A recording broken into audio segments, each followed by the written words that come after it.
Good afternoon. Thank you for joining us. An alleged road rage incident in North Vancouver this past weekend led to one person taken to hospital in critical condition. They are expected to recover. Police considering charges. Well, we'll talk about what's behind road rage and how we can steer clear. We're asking you on the open line, what has been your experience with a road rage incident? How do you keep things from ending badly? And how do you manage your own road rage? I'm Michelle Elliott. Welcome to BC Today.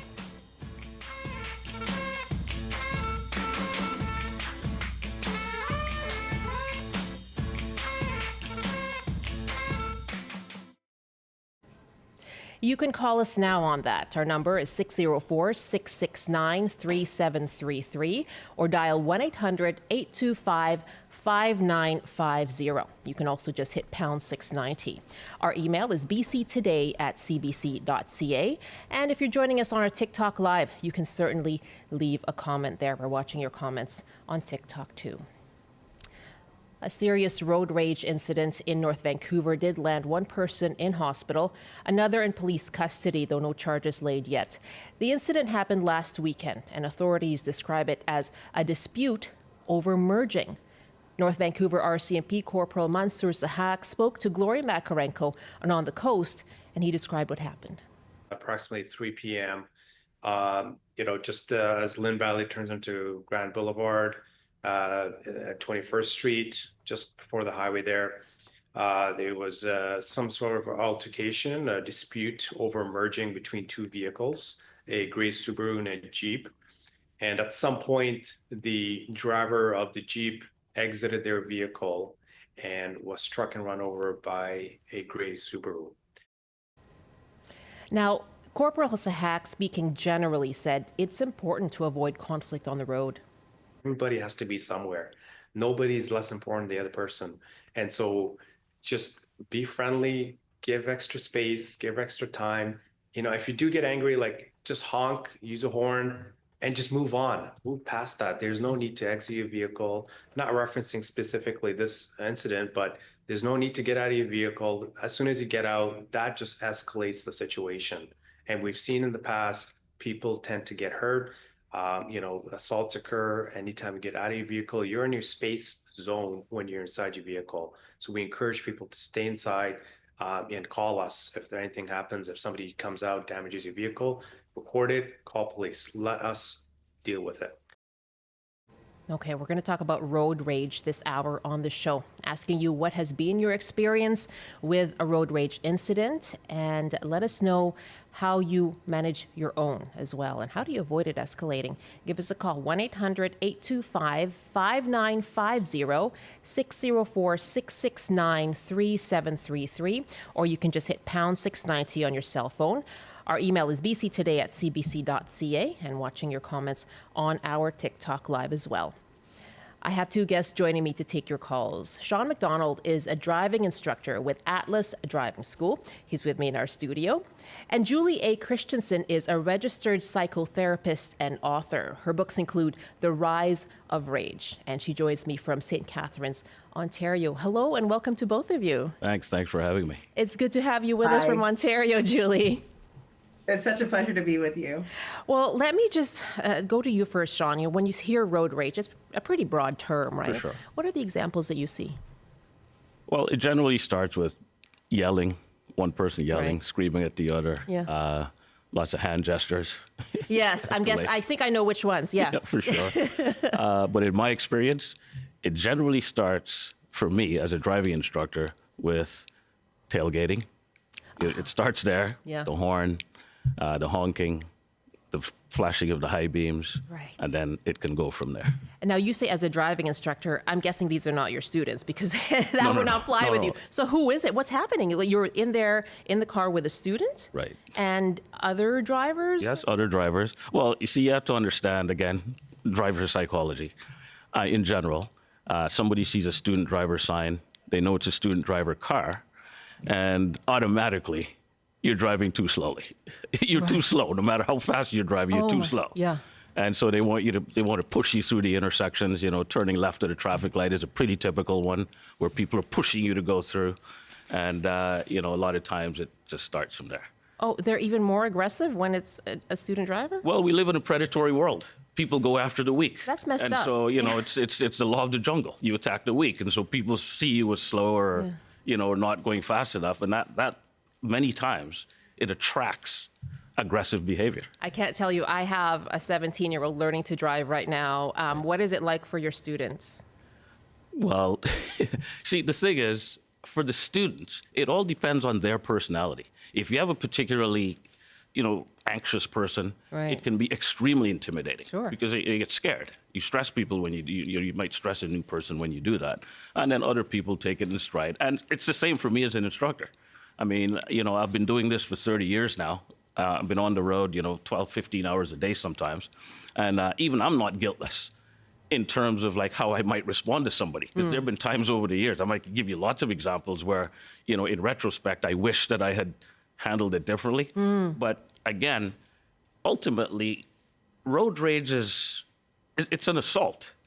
So, it all depends. I mean, the worst situation I've had, a guy got out of his car and started banging Oh my goodness. on my car with the student there. He roared up behind us. We were turning left.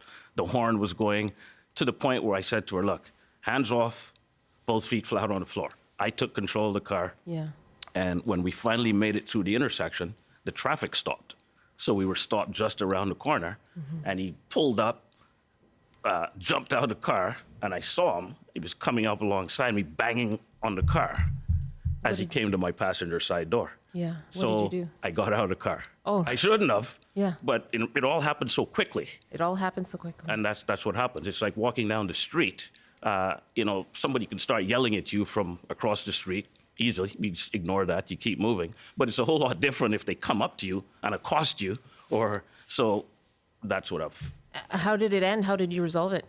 Well, what actually happened was when the first bang on the trunk came up, he coming along the passenger, when he banged on the passenger side window, I got out of the car.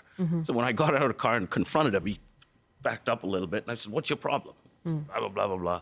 And then he just went back. So luckily, I mean, that could have gone a million different ways. Absolutely. A couple of ways in which, I heard your lead story. Yeah. It can be that, but in that moment, you're just reacting.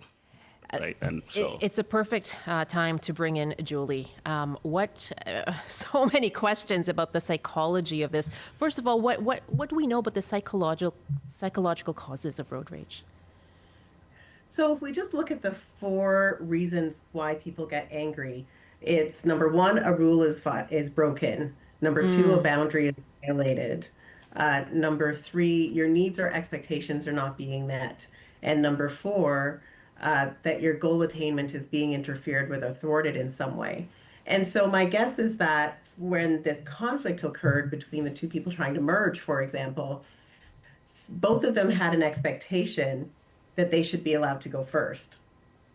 And then the anger builds up out of that. So it starts very low, like you said, with the high beams and the following too closely. That's an expression, that's a driver expression of irritation or frustration, and it escalates from there. And I think that in this case, if both people had an expectation that their priorities should be considered first, then there's no way to really win that argument, right? And so it will escalate. How can we prevent it from escalating? What are some steps we can take? The first step I think every driver should take, and you should be very intentional about this, is that before you leave your starting point, make a commitment to yourself that you will not be the reason that anyone dies or gets injured on the road today.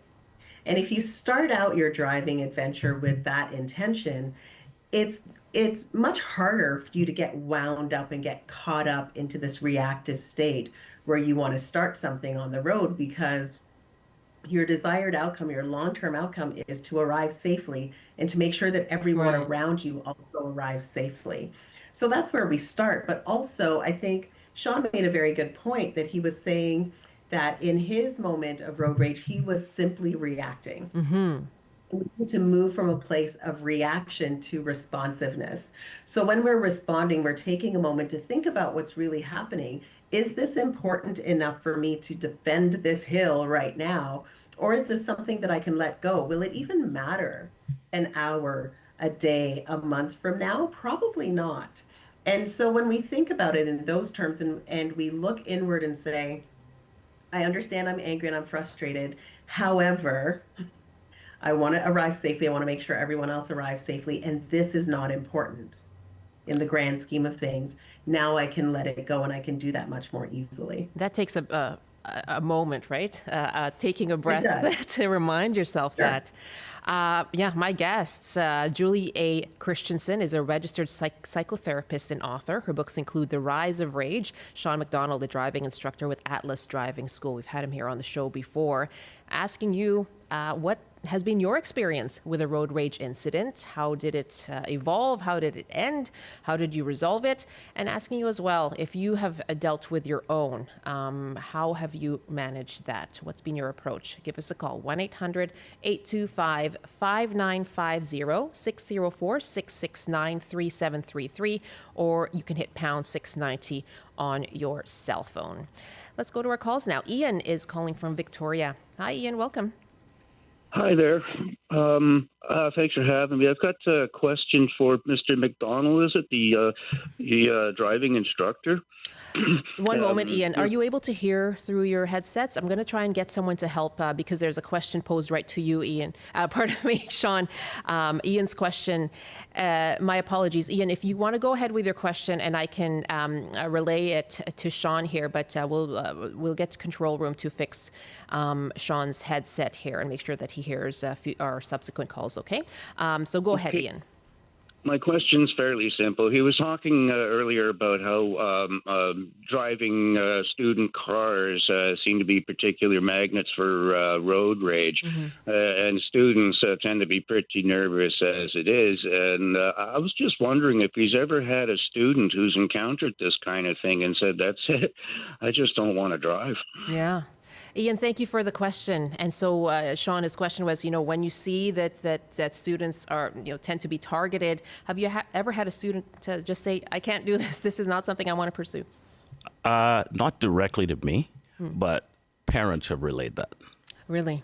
Parents have not specifically from the driving lessons, but even from when they're practicing with their parents.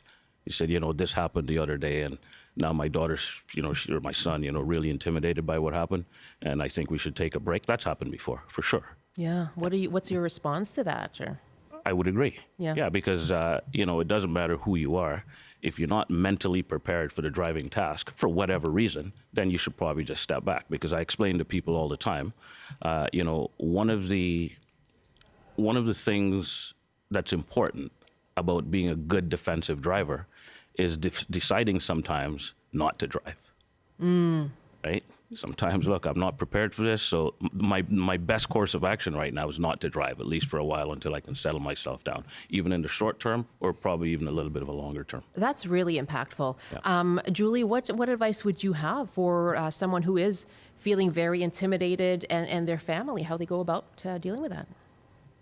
I agree with Sean that sometimes the best defense is to take a step back and to, again, you've got to evaluate. I talk a lot in my work about self-evaluation. We have to be very present. We have to be mindful of what's going on emotionally, because our emotions have incredible sway with the choices that we make. And so if you're feeling anxious every time you think about driving because of something that happened, whether it was while you were a student or later on in your driving career, and you feel like I need to take a step back because if I'm anxious on the road, I'm probably unsafe on the road. That's smart. On the other hand, I think sometimes it's important too to recognize that just because you had an encounter that was fraught with anxiety or a little bit intimidating or frustrating, whatever that is, or even scary, not every encounter will be like that. So I believe there's got to be a balance between the avoidance of driving when we're feeling extremely anxious, but also taking the steps to go back to it so that we can continue to be confident as drivers. And move on. Yeah. Ian, really good question. Thank you for that. I want to put this comment on TikTok to you, Sean. Notwithstanding Rob writes, road rage will increase as we have increased our population and not kept up with road infrastructure. I agree 100%. Okay. Because, I mean, obviously, the more people you put in a specific space, the more it becomes a fishbowl.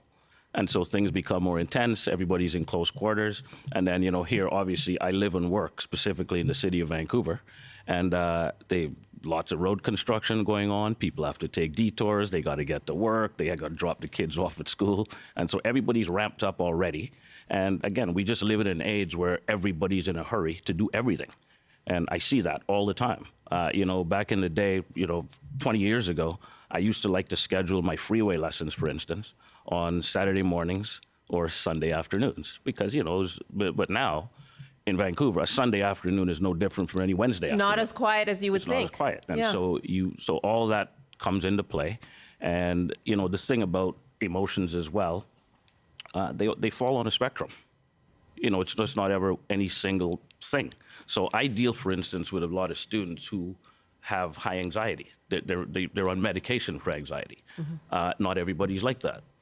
So you're dealing with that on an individual basis. And you're trying to make the appropriate decisions, both in the short term and in the long. Yeah, I wonder, are there any, you mentioned construction here in North Vancouver, there was a merge lane. Like, are there any conditions, any other kind of physical conditions that can lend themselves to altercations?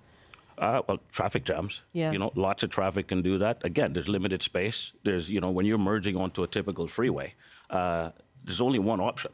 That's it. You can't go around the block and take another turn. That's it. So people have to drive defensively when you're dealing with merge lanes. So I wasn't familiar with this story. Did it happen merging onto a freeway? No, it sounds like there were two lanes going into a merge lane, like they were merging into one. Okay.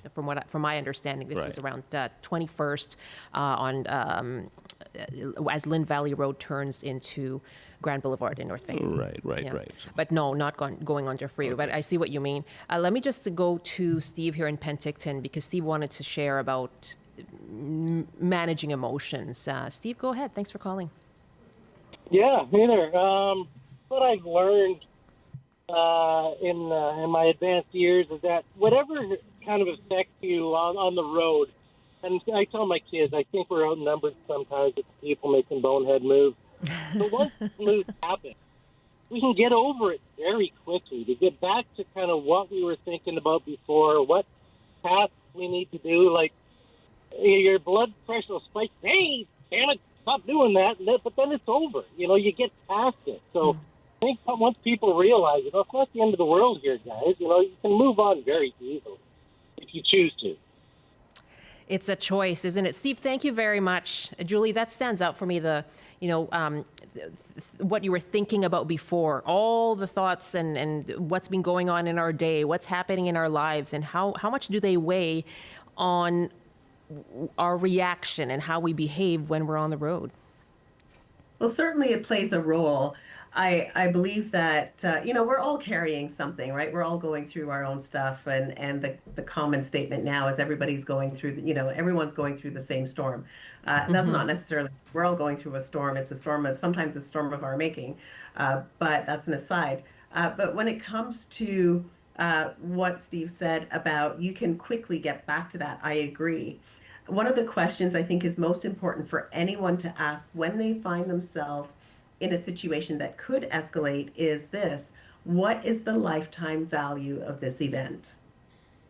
What's the lifetime value of this event? Now, look, if you've got an infant in the backseat and someone is actively trying to ram you off the road, there's lifetime value in that, right? This is a big deal. You need to get on your OnStar or call 911 and tell the police that something is going down. They need to get to you really quickly because you're trying to keep yourself and your baby safe. But if it's something as simple as I got to the stop sign first, but you're trying to ram your way through, and I have a choice as to whether or not I want to make a bigger deal of this than it is. In my mind, I'm thinking I'm just going to make a hand gesture that says, be my guest. go on, you know? And because all I want is to get to my destination safely. I'm not looking to make an insurance claim. I'm not looking to go to the hospital. I'm not looking for 7 years of trying to resolve a motor vehicle accident claim, right? I'm not looking for any of those things. Those are the things we don't think about when we are reactive. Right. When we're in that mindset of response, I call it responsibility. When we get into that mindset, now we're thinking, okay, there's no lifetime value in this. This is actually not a big deal. If this person is so desperate to get where they're going that they feel they need to push me out of the way, I will happily get out of the way and give them room to move on. I'm still going back to your earlier comment about your goal is to get home safely or get to your destination safely and to not hurt anyone around you. So just keeping that in mind. I want to go back to, Sean, you mentioned, what the conditions were like around this, or you were asking around it, about it. Let me go back to Corporal Sahak here and play a clip of what he suggested or what he recommends people do at such a juncture. It's best that people just practice the zipper practice, right? So you let one car in front of you and then the person behind you joins in. So just that zipper, methodology that people like to reference. And so that's the expectation, although it's not in the Motor Vehicle Act. There's nothing in the Motor Vehicle Act that says you have to do that. Okay, that's Corporal Mansour Sahak with North Vancouver RCMP. I'm going to pause as we let our TV audience enter a TV break, but we'll see you back here in 2 minutes from now. But Sean McDonald, yes, are people aware of the zipper practice? Is that practiced enough? Well, it's not practiced enough. Yeah. But again, it all goes back to defensive driving when it comes to right-of-way and that kind of thing, okay? Because the thing about right-of-way is that right-of-way is to be given, not taken. If if you have the right-of-way legally, but somebody's insisting on like turning in front of you, then let it go. Yeah. Let it go. It's just fine. Just let them go. And as the person said before, you just wave them on through. It's fine. Yeah. It's not a problem. Be my guest, I think. Be my guest. That's a great way to go. And but as I said before, though, these are all excellent points, excellent examples. But again, like everything, it all runs on a spectrum. Because if you come up to a four-way stop, pretty benign situation. You get there first, and somebody wants to take the right of way who got there after you, no problem. But if you think about the situation I explained off the top, in my experience, where it's very immediate. Like the person's not allowing me to get out of the way. In fact, they're attacking me now. Right. So it's no different now. Again, it's just the spectrum. It's just the spectrum, right? That you have to understand that there are people at this extreme, and then there are other things that you just walk away from. There are people who yell at me, and I just keep driving. Yeah. Yeah, that can be hard to do, Yeah, I'm sure. You just drive away, and it's okay. But you raise a good point there. You never know who you're dealing with. Never know who you're dealing with. On that spectrum. And Julia, once you're in that, things have happened, gestures may have been exchanged. How do you de-escalate? How do you extract yourself from a situation? Well, again, this is where mindfulness and being really intentional is important. And we often hear people say in relation to anger, take a deep breath and count to 10. And the reason that we encourage people to do that is because when we go into fight or flight, oxygen gets diverted away from the brain and from your extremities and diverted to your major organs. And so your brain doesn't have a lot of thinking power in those moments, which is why it's easier to be reactive instead of being responsive. So taking those deep breaths helps to push oxygen back up into your gray matter and into your frontal lobes, which are responsible for emotional regulation and decision making and problem solving and executive function. And when we do that, as we take those deep breaths, it helps to calm the central nervous system, reducing that feeling of anxiety and tension and helping us to get back down to our pre-incident baseline. The other thing that I think is important to do is to talk yourself through it and remind yourself of what's really important. It is not important that we win a fight on the side of the road or on a major highway. What is important is that we get home to our families, that we are able to stay safe when we're traveling, and that we have a feeling that we can confidently drive from place to place understanding that not everyone on the road is going to drive safely, but we have an expectation of ourselves that we will always do the right thing. Really good to have you with us, Julie. Sean is going to stay with us for the rest of the hour and continue to take your calls and your comments. And if you have a question too, certainly give us a call. Sean McDonald is my guest, driving instructor with Atlas Driving School, here in studio with me. Julie A. Christiansen is a registered psychotherapist and author, and her books include The Rise of Rage. And she joined us from St. Catharines, Ontario. Julie, thank you so much for joining us. Thank you very much for having me.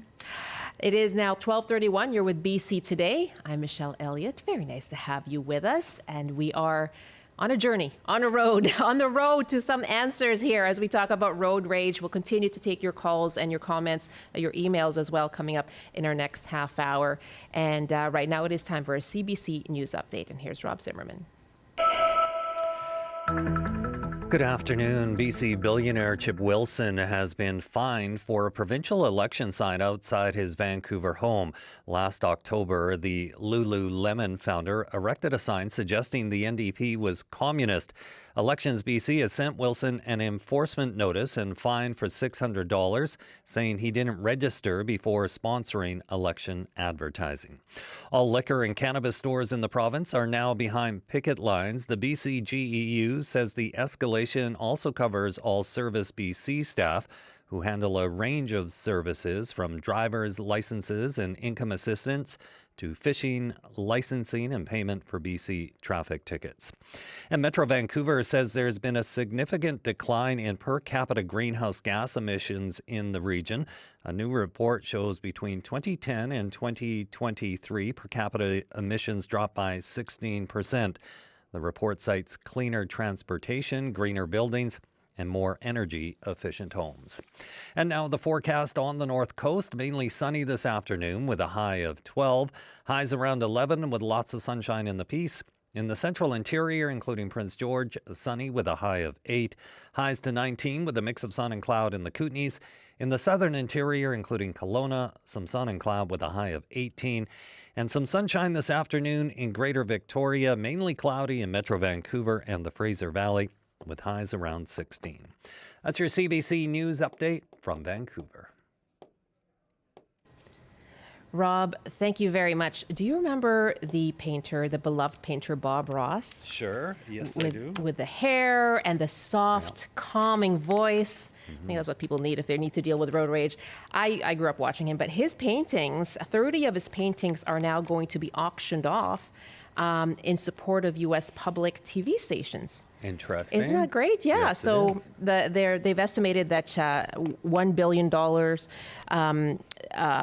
than $1.1 billion of funds has been eliminated from public broadcasting. So they are going to use the licensing fees for these paintings, use these paintings and what they're auctioned off for those licensing fees. So not 1.1 billion for the 16 though. You know, they're not going to recover all of that. Probably not. Are they? I mean, how much would you pay for? I mean, sure, he was great, but come on.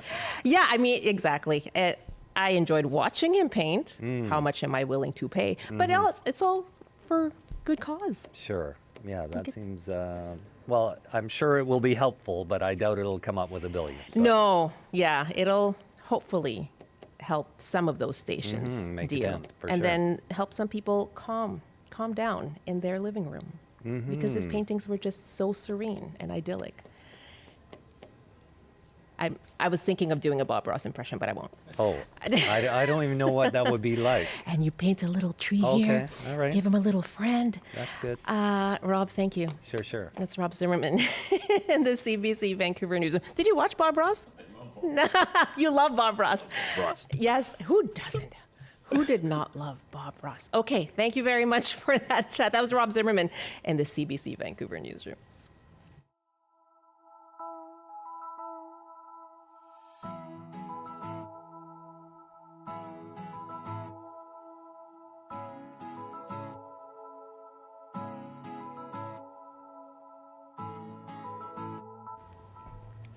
This is BC Today. I'm Michelle Elliott, and we've been talking about this road rage incident over the weekend in North Vancouver. Now, one person went to hospital in critical condition. Police do say there's been improvement in their condition, and they're considering charges after having arrested another driver. We're taking your calls now, asking you what's your experience with road rage, how do you deal with your own road rage, and let us know as well if you have had to let another driver know that perhaps they've done something wrong. What's the best approach? Give us a call, 1-800-825-5950, 604-669-3733, or just hit pound 690 on your cell phone. We're taking your emails as well, and Christy sent us this one. We live in McClure between Kamloops and Barrier along Highway 5.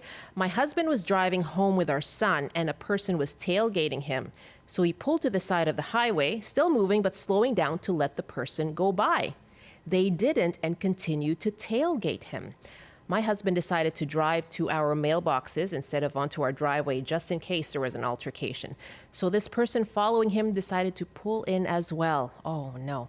My husband was prepared for a fight. Turns out a lady got out and my husband was like, "Why are you driving so close?" She ended up pepper spraying him. Oh my goodness. And then getting in her car and drive away. Road rage as at its finest. Oh my gosh, I'm sorry about that. Marie Ev writes, I was driving from Squamish to North Vancouver while listening to the start of your show. It was a rare drive without major issues. It has become a very frustrating drive in the last 10 years.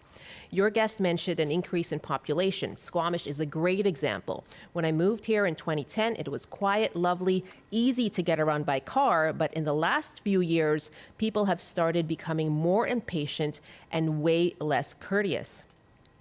My approach to driving is to remember that it is a shared space. It's a system with rules to make it work for everyone, if everyone remembers those points. That gets ruined with a few who abuse the system and drive like they were the only ones on the road. Thank you very much for that. And Marie Ebb goes on to write, have a great day. Yes, you too. Let's keep courtesy there. Thanks for your emails, bctoday@cbc.ca. And I'm joined again by Sean McDonald, driving instructor with Atlas Driving School.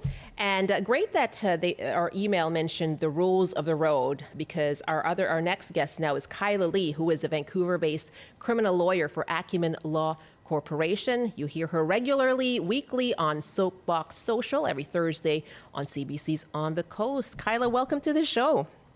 Thank you for having me. So when you hear about road rage, it's not a specific rule in the Motor Vehicle Act, or does anything actually address it specifically? There is no specific provision that deals with road rage. We have a number of different criminal code provisions that could cover it, and a number of different Motor Vehicle Act provisions, like the obligation to drive with reasonable consideration for other people, and then rules against dangerous driving and assault, and those types of things. So that's what's supposed to cover what would commonly be referred to as road rage. So if someone, what are the legal ramifications when you get into an altercation then?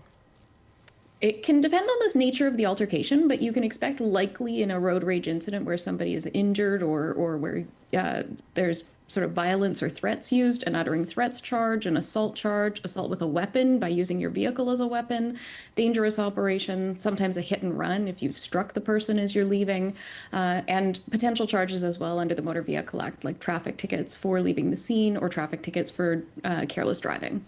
How often do you come across such cases in your practice?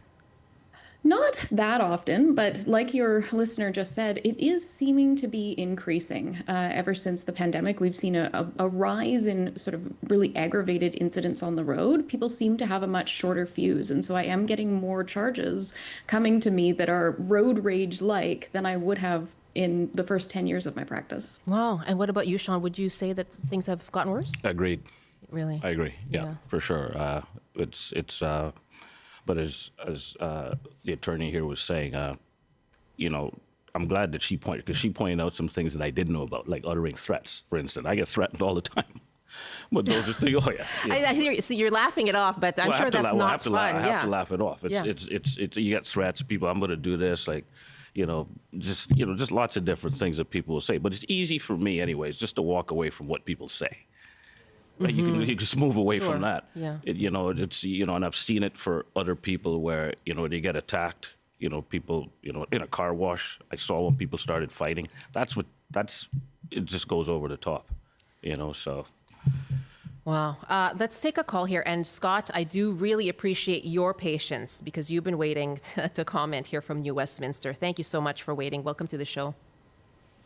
Thank you. I guess I wanted to ask Sean as well about, I feel that people's overall skills have diminished. They just, like this incident with merging, there's also, I find everyone seems to drive in the left lane. The right lane is almost free and clear half the time, and that's where I usually drive. That's the way I was taught. You drive in the right lane unless you need to pass, even in the city. But people don't seem to do that.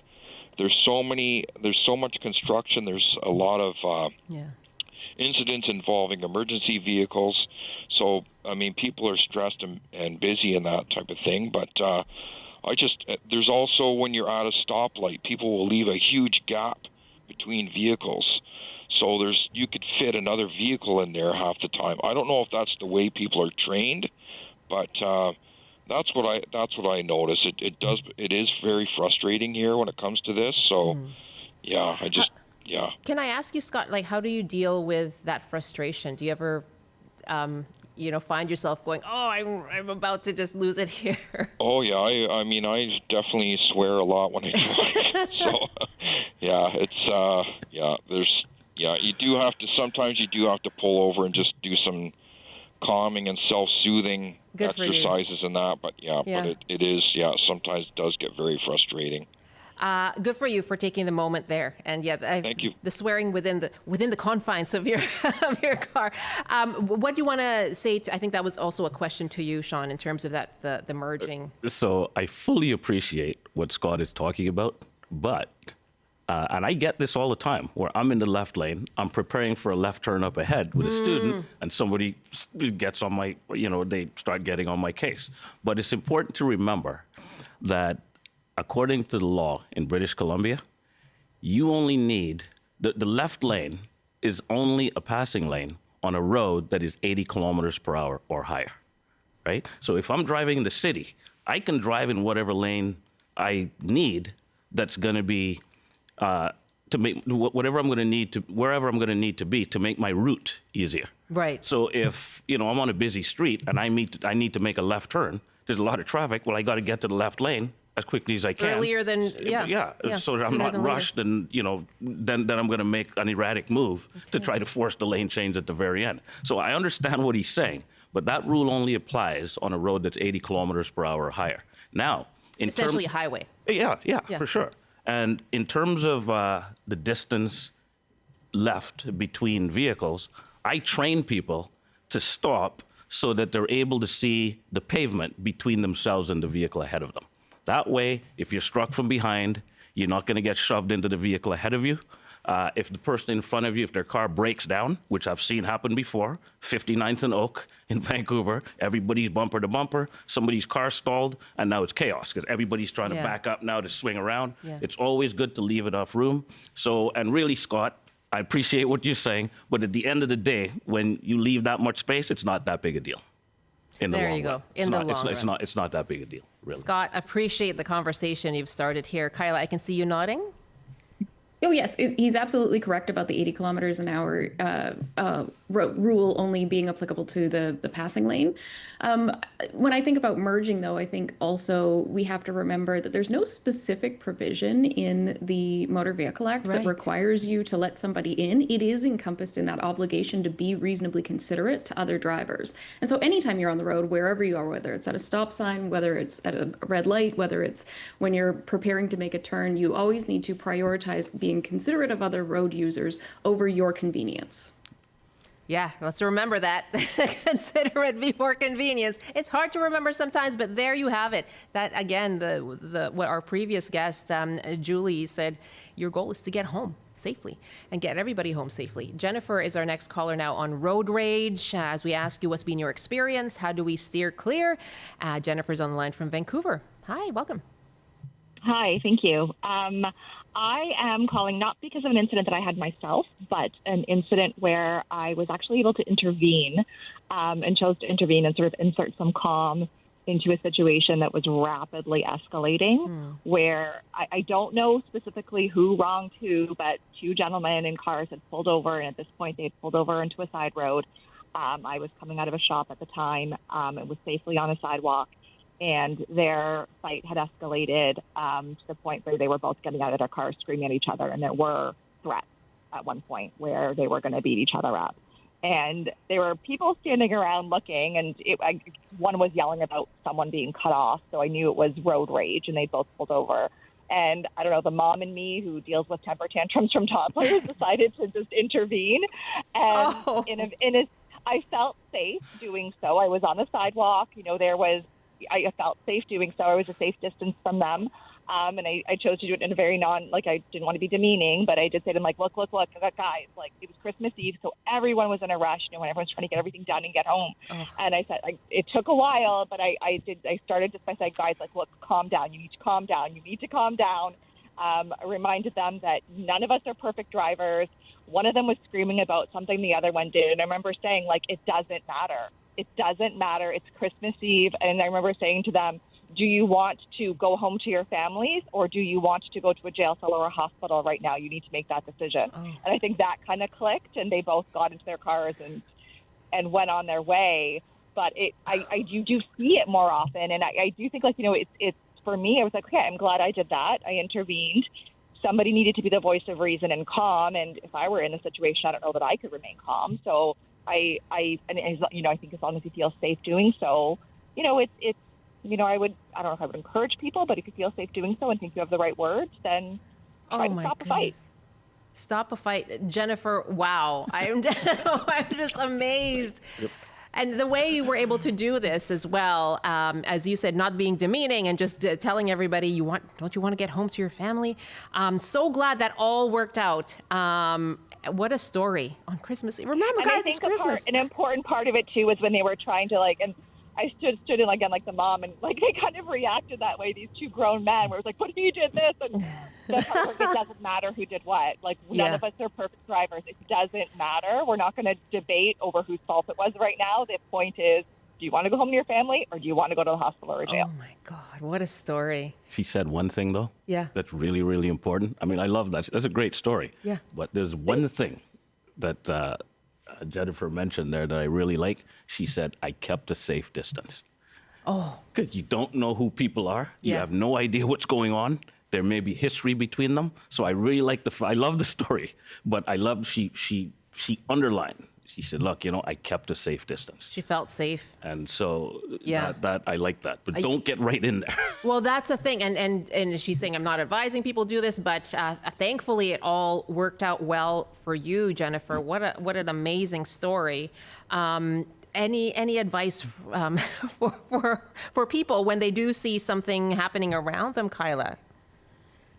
I would say don't do that. Yeah. Don't intervene. Stay in your vehicle. You can pull over, you keep the windows rolled up, stay inside, and call the police. That's the most safe thing to do. The other risk that you run when you intervene is, if you do get dragged into the situation, all of a sudden you can become a party to the escalating situation and the fights, and then you yourself might end up facing charges arising out of the incident. So don't put yourself in a situation where you could be charged, where you could be injured. Let the authorities know. They're the ones with the tools to deal with it. Yeah, that's what the police officer said earlier as well. Saying, don't get out of your car if there's aggression. If you're involved in something, if there's any damage to your vehicle, maybe record it and call police. I actually want to put this TikTok post to you, Kyla. Luna wrote a while ago, dash cam is a necessity now. Yeah, what do you make of that? I know they are more common now. I have mixed feelings about dashcam. On the one hand, if you're not in the wrong, it can help to exonerate you. But if you do something wrong, and as we all know, we're not perfect drivers, we all commit offenses on the road, you could end up being sort of convicted on the basis of your own dashcam. So I don't have a dashcam in my vehicle. I will never get one for that reason. I don't want to ever have evidence that could be used against me, even if it could gather evidence that could help me in a situation like that. And do you concur, though, that say that you, if you're on the side of the road, like maybe record something on your phone or something like that? Absolutely. If you're a witness to something like this, stay in your vehicle or keep a safe distance if you're a pedestrian, and take your phone out and create a recording, because that can be very valuable evidence. And you have the right to record incidents that happen in public. And so you're not invading anybody's privacy or violating their rights when you do that. Okay, thank you so much for that comment. That's a really timely one about the dash cam. Let's take our next caller now. Peter in Victoria. Welcome. What are your thoughts on road rage and how we can avoid it? Well, 2 quick points. About 20 years ago, we moved to California, and I needed to get a California driver's license. And in the handbook, in the instructions of the state gave you about, there was a distinct paragraph in there about altercations, and stay in your car. The instructions were stay in your car, do not make eye contact, do not escalate. The implication being that people in the United States are armed. And that it was certainly a perspective change for me, that the potential for fairly substantial escalation was much heightened in that kind of in that state. Yeah. It changed my behavior for sure. The second thing that has changed my behavior substantially is teaching my kids how to drive.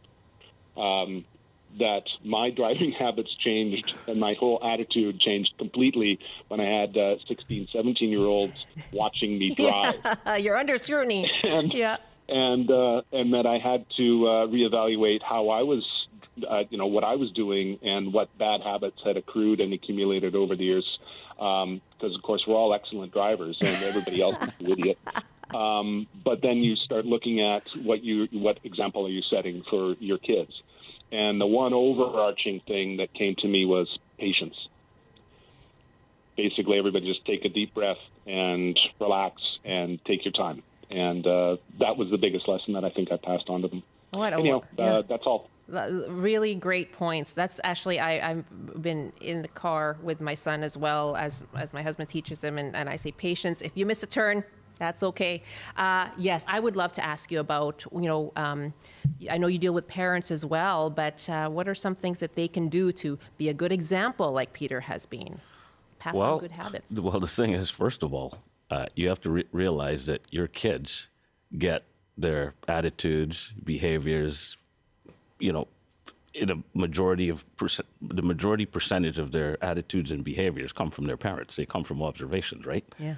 And so a lot of times I can tell what a parent is like just by what my student is doing. I'm like, oh, yeah, your mom or dad, whoever you drive with the most does that. And so really, I think that was a good call as well, because he realized, after teaching his kids to drive, oh man, I got to alter my behavior a little bit, because that's where they get it from. See, the other thing about road rage, though, that I think that's important, we haven't touched on, people are extremely secure and confident and have a lot of courage when they're in their cars. Yeah, it feels like an armor, doesn't it? Yeah, so they feel protected and they can just do it, because the same person probably wouldn't do the same thing in an open environment in a different situation. You just don't go up to people and start yelling at them or whatever. No one does that. Yeah. But when people get into their vehicles, they get they get comfortable, and so people start lashing out. And I always say you know exactly who a person is by their driving habits in reality. If somebody's just aggressive by nature, it's going to show up on the roadway. I can see people already listening to that going, yes, that's right. They just, if you're aggressive by nature, if you're somebody who's just relaxed by nature, it shows up on the roadway. I've seen it. Yeah. Let's read some emails here. Amy writes, I remember once as a pedestrian, a driver didn't see me starting to cross at a crosswalk. He slammed on his brakes, smacked his forehead and hung his head, saying he was so sorry. I gave him a big smile and said, no worries. And off we went, happy things that went the way they did. Let's all give each other the benefit of the doubt when we make mistakes. We have all been there. I've heard that a few times, right? Like, we're all perfect drivers, wink, wink, like we're not, right? Kelly writes, almost on a weekly basis, I seem to have incidents with angry and impatient drivers. I try to drive safely in the city, sometimes take extra time to ensure I'm seeing cyclists, pedestrians, generally being extra cautious, but I've been honked at, pressured by the car behind me, or tailgated for being careful. I feel intimidated on the road regularly, and I have to be so proactive to avoid drivers who are going too fast or just don't want to follow the rules of the road. Thanks for covering this topic. I formerly, and Douglas writes this as well, I formerly worked in the driver safety industry, and the best advice I ever found was to print out a sheet of paper with just one huge word. Wait for it, here it comes, sorry. Yeah, just the word sorry. Keep it under your seat, maybe even laminate it. Wow, haven't heard that one before. That's really cool. Thank you very much for all of your emails here. Again, bctoday@cbc.ca. Let me wrap up with Kyla Lee here. Any kind of legal advice? At what point do you perhaps need to go to a lawyer or something like that? I think the point at which you need to go to a lawyer is if you've been involved in an altercation, whether the police came or not, you should give a call to a lawyer afterwards. It's often the case that the other driver will report you, and sometimes they'll say things about you that weren't true because they were mad about the situation. And the police are going to be knocking on your door, and you're going to need to know what you need to do if they show up. So phone a lawyer. Most criminal lawyers will give you free advice over the phone about something like that. And that's the best way to protect yourself going forward. It's been such a great conversation. Sean, I think you're using all these examples, right? I mean, it's such a talker. Everyone has their experience with road. Have you ever had an experience yourself, Kyla? I have, yes. I remember one time somebody laying on their horn behind me because I wouldn't pull up to touch my bumper against the car in front to let them into the left turn lane. Thankfully, there was a VPD officer that I happened to know from work pulling up on a motorcycle right beside me, and he got out and started yelling at her that I don't have to move and make myself unsafe to let her in. So it resolved itself very quickly. And you're just like, yep, there you go. So good to have you both. Thank you very much. Thank you. Thank you. As Sean McDonald, a driving instructor at Atlas Driving School, and Kyla Lee, a Vancouver-based criminal lawyer for Acumen Law Corporation. And she's frequently, weekly actually, on the Coast with Gloria Makarenko on CBC's Soapbox Social. So many emails on this. Do keep them coming. We'll read them tomorrow on the show. Again, it's bctoday@cbc.ca.